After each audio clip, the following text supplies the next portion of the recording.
Hello' friends, welcome to my YouTube channel. মোৰ চেনেলটোলৈ অহা বাবে আপোনালোক সকলোকে ধন্যবাদ জনাইছোঁ। এয়া হৈছে উত্তৰ গুৱাহাটীৰ ৰাস মহোৎসৱ আৰু মোৰ লগতে আপোনালোকেও ৰাস মহোৎসৱৰ উপভোগ কৰক। আৰু যদি ভিডিঅ'টো চাই শেষলৈকে ভাল লাগে তেতিয়াহ'লে লাইক কৰিব, শ্বেয়াৰ কৰিব আৰু ছাবস্ক্ৰাইব কৰি দিব নাপাহৰিব, আৰু লগতে কমেণ্টটো কৰি দিব যদি ভাল লাগে। চাই থাকক মোৰ লগতে ৰাস উত্তৰ গুৱাহাটী।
গোবৰ্ধন পৰ্বতক এটা আঙুলিৰে উঠাই ৰাখিছিল।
কেনেদৰে কৰোণা মহামাৰীৰ পৰা ৰক্ষা পালোঁ তাৰে কিছু দৃশ্য দাঙি ধৰা হৈছে।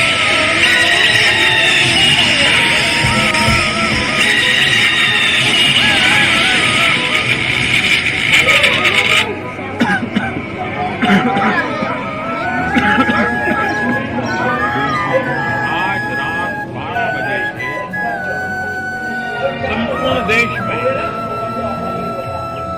संपूर्ण लॉकडाउन होने जा रहा है। कि आम्ही वैक्सीन लব পাৰো।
মইতো আজিলৈকে টেষ্ট কৰি পোৱা নাই। আপোনালোকে যদি আগতে টেষ্ট কৰি পাইছে তেতিয়াহ'লে কেনেকুৱা পাইছে মোক কমেণ্টত জনাব।